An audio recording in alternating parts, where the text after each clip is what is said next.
شروع اللہ کے نام سے جو بڑا مہربان نہایت رحم والا ہے۔ الف لام میم را۔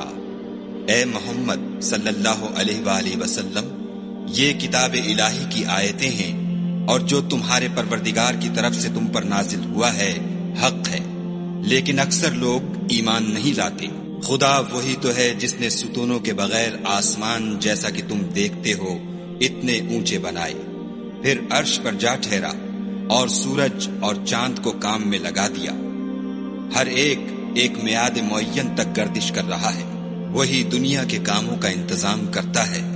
اس طرح وہ اپنی آیتیں کھول کھول کر بیان کرتا ہے کہ تم اپنے پروردگار کے روبرو جانے کا یقین کرو۔ اور وہ وہی ہے جس نے زمین کو پھیلایا اور اس میں پہاڑ اور دریا پیدا کیے اور ہر طرح کے میووں کی دو دو قسمیں بنائیں۔ وہی رات کو دن کا لباس پہناتا ہے، غور کرنے والوں کے لیے اس میں بہت سی نشانیاں ہیں۔ اور زمین میں کئی طرح کے قطعات ہیں ایک دوسرے سے ملے ہوئے، اور انگور کے باغ اور کھیتی اور کھجور کے درخت، بعض کی بہت سی شاخیں ہیں اور بعض کی اتنی نہیں ہوتی، باوجود کہ پانی سب کو ایک ہی ملتا ہے۔ اور ہم بعض میووں کو بعض پر لذت میں فضیلت دیتے ہیں، اور اس میں سمجھنے والوں کے لیے بہت سی نشانیاں ہیں۔ اگر تم عجیب بات سننی چاہو تو کافروں کا یہ کہنا عجیب ہے کہ جب ہم مر کر مٹی ہو جائیں گے تو کیا از سر نو پیدا ہوں گے؟ یہی لوگ ہیں جو اپنے پروردگار سے منکر ہوئے ہیں، اور یہی ہیں جن کی گردنوں میں طوق ہوں گے، اور یہی اہل دوزخ ہیں کہ ہمیشہ اس میں جلتے رہیں گے۔ اور یہ لوگ بھلائی سے پہلے تم سے برائی کے جلد خواستگار یعنی طالب عذاب ہیں، حالانکہ ان سے پہلے عذاب واقع ہو چکے ہیں۔ اور تمہارا پروردگار لوگوں کو باوجود ان کی بے انصافیوں کے معاف کرنے والا ہے، اور بے شک تمہارا پروردگار سخت عذاب دینے والا ہے۔ اور کافر لوگ کہتے ہیں کہ اس پیغمبر پر اس کے پروردگار کی طرف سے کوئی نشانی نازل نہیں ہوئی۔ سو اے محمد صلی اللہ علیہ وآلہ وسلم، تم تو صرف ہدایت کرنے والے ہو، اور ہر ایک قوم کے لیے رہنما ہوا کرتا ہے۔ خدا ہی اس بچے سے واقف ہے جو عورت کے پیٹ میں ہوتا ہے، اور پیٹ کے سکڑنے اور بڑھنے سے بھی واقف ہے، اور ہر چیز کا اس کے ہاں ایک اندازہ مقرر ہے۔ وہ دانائے نہا و آشکار ہے، سب سے بزرگ اور عالی رتبہ ہے۔ کوئی تم میں سے چپکے سے بات کہے یا پکار کر، یا رات کو کہیں چھپ جائے یا دن کی روشنی میں کھلم کھلا چلے پھرے، اس کے نزدیک برابر ہے۔ اس کے آگے اور پیچھے خدا کے چوکیدار ہیں جو خدا کے حکم سے اس کی حفاظت کرتے ہیں۔ خدا اس نعمت کو جو کسی قوم کو حاصل ہے نہیں بدلتا جب تک کہ وہ اپنی حالت کو نہ بدلے، اور جب خدا کسی قوم کے ساتھ برائی کا ارادہ کرتا ہے تو پھر وہ پھر نہیں سکتی، اور خدا کے سوا ان کا کوئی مددگار نہیں ہوتا۔ اور وہی تو ہے جو تم کو ڈرانے اور امید دلانے کے لیے بجلی دکھاتا اور بھاری بھاری بادل پیدا کرتا ہے، اور رات اور فرشتے سب اس کے خوف سے اس کی تسبیح و تحمید کرتے رہتے ہیں۔ اور وہی بجلیاں بھیجتا ہے، پھر جس پر چاہتا ہے گرا بھی دیتا ہے، اور وہ خدا کے بارے میں جھگڑتے ہیں، اور وہ بڑی قوت والا ہے۔ سود مند پکارنا تو اسی کا ہے، اور جن کو یہ لوگ اس کے سوا پکارتے ہیں وہ ان کی پکار کو کسی طرح قبول نہیں کرتے، مگر اس شخص کی طرح جو اپنے دونوں ہاتھ پانی کی طرف پھیلا دے تاکہ دور ہی سے اس کے منہ تک آ پہنچے، حالانکہ وہ اس تک کبھی بھی نہیں آ سکتا۔ اور اسی طرح کافروں کی پکار بیکار ہے۔ اور جتنی مخلوقات آسمانوں اور زمین میں ہے، خوشی سے یا زبردستی سے خدا کے آگے سجدہ کرتی ہے، اور ان کے سائے بھی صبح و شام سجدے کرتے ہیں۔ ان سے پوچھو کہ آسمانوں اور زمین کا پروردگار کون ہے؟ تم ہی ان کی طرف سے کہہ دو کہ خدا۔ پھر ان سے کہو کہ تم نے خدا کو چھوڑ کر ایسے لوگوں کو کیوں کارساز بنایا ہے جو خود اپنے نفع و نقصان کا بھی اختیار نہیں رکھتے؟ یہ بھی پوچھو، کیا اندھا اور آنکھوں والا برابر ہے، یا اندھیرا اور اجالا برابر ہو سکتا ہے؟ بھلا ان لوگوں نے جن کو خدا کا شریک مقرر کیا ہے، کیا انہوں نے خدا کی سی مخلوقات پیدا کی ہے جس کے سبب ان کو مخلوقات مشتبہ ہو گئی ہے؟ کہہ دو کہ خدا ہی ہر چیز کا پیدا کرنے والا ہے، اور وہ یکتا اور زبردست ہے۔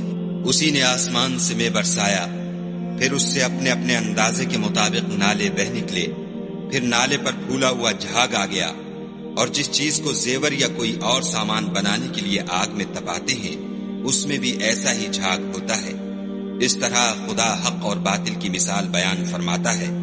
سو جھاگ تو سوکھ کر زائل ہو جاتا ہے، اور پانی جو لوگوں کو فائدہ پہنچاتا ہے وہ زمین میں ٹھہرا رہتا ہے۔ اس طرح خدا صحیح اور غلط کی مثالیں بیان فرماتا ہے تاکہ تم سمجھو۔ جن لوگوں نے خدا کے حکم کو قبول کیا ان کی حالت بہت بہتر ہوگی، اور جنہوں نے اس کو قبول نہ کیا، اگر روئے زمین کے سب خزانے ان کے اختیار میں ہوں تو وہ سب کے سب اور ان کے ساتھ اتنے ہی اور نجات کے بدلے میں صرف کر ڈالیں، مگر نجات کہاں؟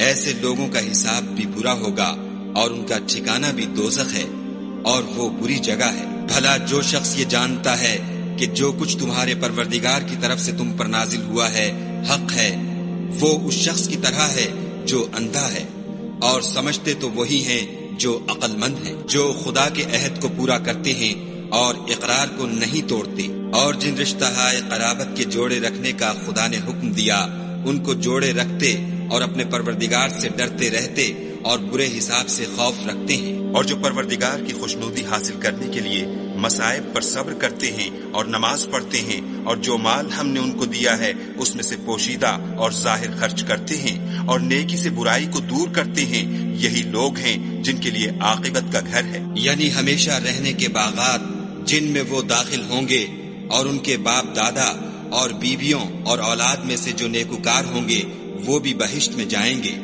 اور فرشتے بہشت کے ہر ایک دروازے سے ان کے پاس آئیں گے اور کہیں گے تم پر رحمت ہو، یہ تمہاری ثابت قدمی کا بدلہ ہے، اور عاقبت کا گھر خوب گھر ہے۔ اور جو لوگ خدا سے عہد واثق کر کے اس کو توڑ ڈالتے اور جن رشتہ قرابت کے جوڑے رکھنے کا خدا نے حکم دیا ہے ان کو قطع کر دیتے اور ملک میں فساد کرتے ہیں، ایسوں پر لعنت ہے، اور ان کے لیے گھر بھی برا ہے۔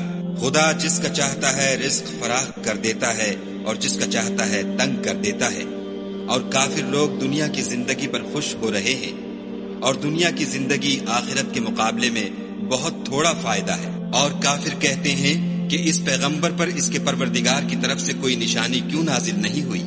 کہہ دو کہ خدا جسے چاہتا ہے گمراہ کرتا ہے، اور جو اس کی طرف رجوع ہوتا ہے اس کو اپنی طرف کا رستہ دکھاتا ہے۔ یعنی جو لوگ ایمان لاتے اور جن کے دل یاد خدا سے آرام پاتے ہیں ان کو، اور سن رکھو کہ خدا کی یاد سے دل آرام پاتے ہیں۔ جو لوگ ایمان لائے اور عمل نیک کیے ان کے لیے خوشحالی اور عمدہ ٹھکانہ ہے۔ جس طرح ہم اور پیغمبر بھیجتے رہے ہیں اسی طرح اے محمد صلی اللہ علیہ وآلہ وسلم ہم نے تم کو اس امت میں جس سے پہلے بہت سی امتیں گزر چکی ہیں بھیجا ہے، تاکہ تم ان کو وہ کتاب جو ہم نے تمہاری طرف بھیجی ہے پڑھ کر سنا دو۔ اور یہ لوگ رحمان کو نہیں مانتے، کہہ دو وہی تو میرا پروردگار ہے، اس کے سوا کوئی معبود نہیں، میں اسی پر بھروسہ رکھتا ہوں اور اسی کی طرف رجوع کرتا ہوں۔ اور اگر کوئی قرآن ایسا ہوتا کہ اس کی تاثیر سے پہاڑ چل پڑتے یا زمین پھٹ جاتی یا مردوں سے کلام کر سکتے تو یہی قرآن ان اوصاف سے متصف ہوتا، مگر بات یہ ہے کہ سب باتیں خدا کے اختیار میں ہیں۔ تو کیا مومنوں کو اس سے اطمینان نہیں ہوا کہ اگر خدا چاہتا تو سب لوگوں کو ہدایت کے رستے پر چلا دیتا، اور کافروں پر ہمیشہ ان کے اعمال کے بدلے بلا آتی رہے گی یا ان کے مکانات کے قریب نازل ہوتی رہے گی، یہاں تک کہ خدا کا وعدہ آ پہنچے۔ بے شک خدا وعدہ خلاف نہیں کرتا، اور تم سے پہلے بھی رسولوں کے ساتھ تمسخر ہوتے رہے ہیں، تو ہم نے کافروں کو مہلت دی پھر پکڑ لیا، سو دیکھ لو کہ ہمارا عذاب کیسا تھا۔ تو کیا جو خدا ہر متنفس کے اعمال کا نگراں و نگہبان ہے وہ بتوں کی طرح بے علم و بے خبر ہو سکتا ہے؟ اور ان لوگوں نے خدا کے شریک مقرر کر رکھے ہیں، ان سے کہو کہ ذرا ان کے نام تو لو، کیا تم اسے ایسی چیزیں بتاتے ہو جس کو وہ زمین میں کہیں بھی معلوم نہیں کرتا، یا محض ظاہری باطل اور جھوٹی بات کی تقلید کرتے ہو؟ اصل یہ ہے کہ کافروں کو ان کے فریب خوبصورت معلوم ہوتے ہیں، اور وہ ہدایت کے رستے سے روک لیے گئے ہیں، اور جسے خدا گمراہ کرے اسے کوئی ہدایت کرنے والا نہیں۔ ان کو دنیا کی زندگی میں بھی عذاب ہے اور آخرت کا عذاب تو بہت ہی سخت ہے، اور ان کو خدا کے عذاب سے کوئی بھی بچانے والا نہیں۔ جس باغ کا متقیوں سے وعدہ کیا گیا ہے اس کے اوصاف یہ ہیں کہ اس کے نیچے نہریں بہہ رہی ہیں، اس کے پھل ہمیشہ قائم رہنے والے ہیں اور اس کے سائے بھی۔ یہ ان لوگوں کا انجام ہے جو متقی ہیں، اور کافروں کا انجام دوزخ ہے، اور جن لوگوں کو ہم نے کتاب دی ہے وہ اس کتاب سے جو تم پر نازل ہوئی ہے خوش ہوتے ہیں، اور بعض فرقے اس کی بعض باتیں نہیں بھی مانتے۔ کہہ دو کہ مجھ کو یہی حکم ہوا ہے کہ خدا ہی کی عبادت کروں اور اس کے ساتھ کسی کو شریک نہ بناؤں۔ میں اسی کی طرف بلاتا ہوں اور اسی کی طرف مجھے لوٹنا ہے، اور اسی طرح ہم نے اس قرآن کو عربی زبان کا فرمان نازل کیا ہے۔ اور اگر تم علم و دانش آنے کے بعد ان لوگوں کی خواہشوں کے پیچھے چلو گے تو خدا کے سامنے کوئی نہ تمہارا مددگار ہوگا اور نہ کوئی بچانے والا۔ اور اے محمد صلی اللہ علیہ وآلہ وسلم، ہم نے تم سے پہلے بھی پیغمبر بھیجے تھے اور ان کو بیویاں اور اولاد بھی دی تھی، اور کسی پیغمبر کے اختیار کی بات نہ تھی کہ خدا کے حکم کے بغیر کوئی نشانی لائے۔ ہر حکم قضا کتاب میں مرقوم ہے۔ خدا جس کو چاہتا ہے مٹا دیتا ہے اور جس کو چاہتا ہے قائم رکھتا ہے، اور اسی کے پاس اصل کتاب ہے۔ اور اگر ہم کوئی عذاب جس کا ان لوگوں سے وعدہ کرتے ہیں تمہیں دکھائیں، یعنی تمہارے روبرو ان پر نازل کریں، یا تمہاری مدت حیات پوری کر دیں، یعنی تمہارے انتقال کے بعد عذاب بھیجیں، تو تمہارا کام ہمارے احکام کا پہنچا دینا ہے اور ہمارا کام حساب لینا ہے۔ کیا انہوں نے نہیں دیکھا کہ ہم زمین کو اس کے کناروں سے گھٹاتے چلے آتے ہیں، اور خدا جیسا چاہتا ہے حکم کرتا ہے، کوئی اس کے حکم کا رد کرنے والا نہیں، اور وہ جلد حساب لینے والا ہے۔ جو لوگ ان سے پہلے تھے وہ بھی بتہری چالیں چلتے رہے ہیں، سو چال تو سب اللہ ہی کی ہے۔